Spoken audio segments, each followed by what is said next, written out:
What's going on, guys? Welcome to Everything Always. My name's Michael Roman, aka Allfires. Now, it was just over a week ago we reported on 4 brand new dates officially added by Disney to the upcoming Marvel slate, presumably the beginning of Marvel Phase 5. And as we said in that video, there are certain films that are far enough along now in pre-production that if they don't take one of the unattached dates left in 2023, will definitely debut during 2024. Movies like The Fantastic Four, Deadpool 3, and even Blade. Well, today we have 2 separate reports coming from separate sources that seem to indicate one particular X-Men could be among them on the 2024 slate, with some other really insane details in tow, something I think you guys are all going to be majorly excited about. And for the record, it was only a matter of time, as I've been saying at the channel, before they go to the X-Men in 2024. It will have now been 5 years since the release of Avengers Endgame. They need to cash in on that major property, none more major than Wolverine. We're breaking down everything in these reports and the introduction of this very popular X-Men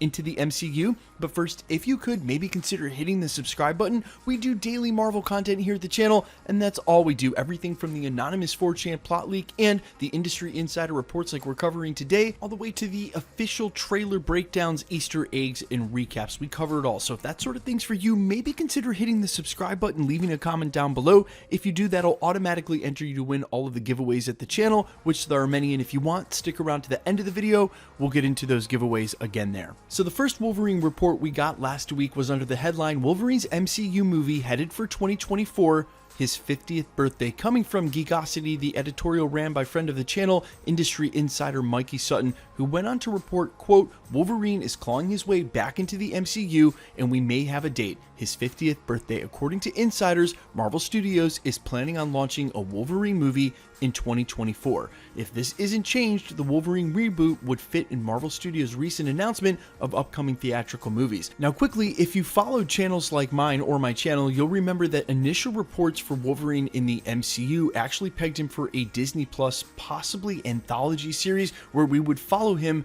throughout the MCU and ages as he is of old age throughout the Marvel comics. We could see him through different time periods in the MCU.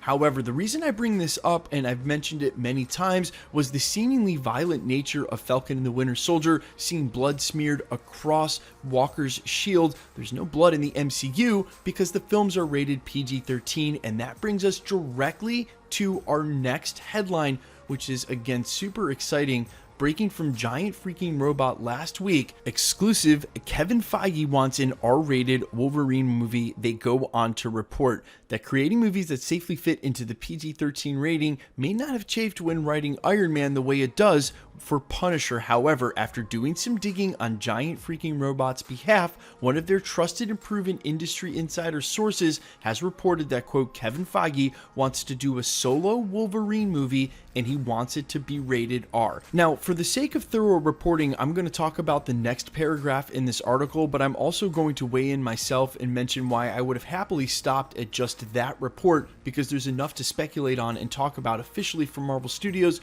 Reading the tea leaves, characters like Deadpool and Punisher are going to push them in that direction anyway, not to mention that a majority of the fans of the MCU are over the age of 18 and 21, most of them actually closer to 30 at this point. And while Marvel wants to make new projects like the Young Avengers to reach different audiences, their bread and butter is those who read the comics in the 90s and 80s. That puts them well of age to watch rated R films.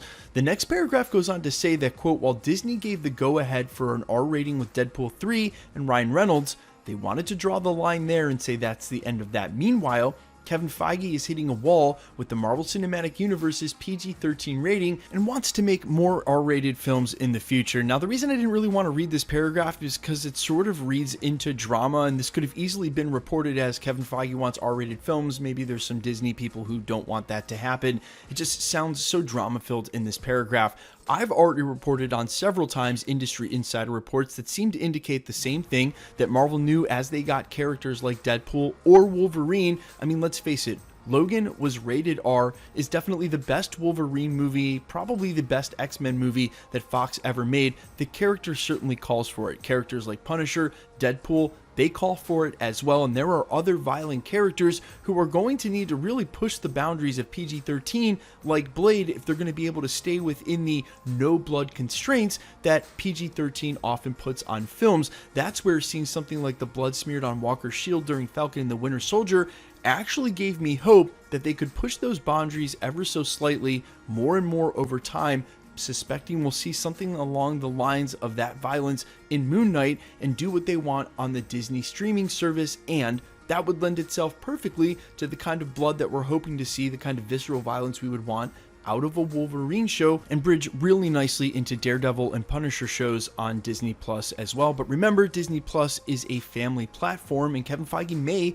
want to embrace fully rated R labels for adults. Again, there are going to be other properties like Young Avengers and the upcoming Hawkeye that hope to reach family audiences. Not everything has to do that. I also want to make mention, of course, that Marvel did officially announce an Insomniac Wolverine game, and while there was no release date announced with it, heavy speculation that we couldn't expect the game before 2024. Incidentally, when they're calling for this solo movie to come out, that would be great cross-branding for promoting the video game, and again, as the Geekosity article pointed out, right on time for his 50th birthday. But I also made mention in the prologue, Wolverine, like Spider-Man, Batman, Superman, your top names in all of these IPs, makes a ton of money. And now that Disney's gotten that Wolverine IP, it was only a matter of time before they ran it out. If it is truly 2024 that we can expect to see this film, that will have been a half decade since Avengers Endgame. Starting to cash in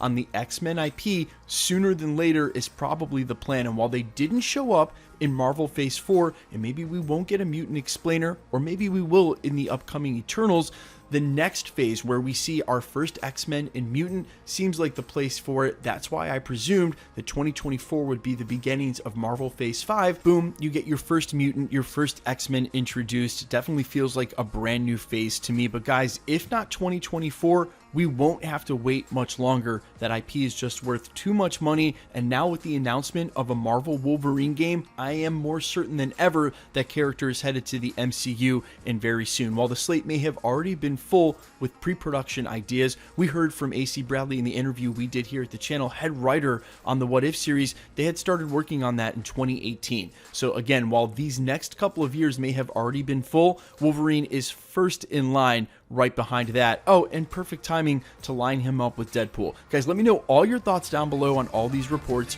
Do you want a Wolverine R-rated film in the MCU? And if you're not hell-bent on that, then how do you think they're going to get around how violent that really needs to be for the character? And then what do you do when you integrate him with teams like the X-Men and Avengers when those end up being PG-13? I can definitely see an argument on both sides. Let me know all your thoughts down below. Quickly, let's get into the giveaway stuff again before I let you go. All right, we're still giving away 2 PlayStation 5s, one at 900,000 subscribers, which we're headlong into, the other with the conclusion of What If in just 3 or 4 weeks. It's coming up soon. Maybe this will happen around the same time. Either way, if you want to be entered to win, all you have to do, hit the subscribe button, then leave a comment down below because it's truly random. The more videos you comment on, the better chance you have of winning, and that's the same for all the giveaways, including the weekly Disney Plus subscriptions, tickets to go see the films, any of the other giveaways we do at the channel. The best way to keep up with the content has always been to hit the notification bell with all notifications turned on. And as always, if you like today's video, hit the like button. My name's Michael Roman. You can find me in a couple of places. You can find me on Instagram and Twitter at IamFires. You can also find me on Spotify, YouTube, Amazon, Apple, wherever you listen to original music under the name All Fires. I sincerely appreciate you checking that out as well. Thanks for checking out everything always, guys. I'll see you in the next one.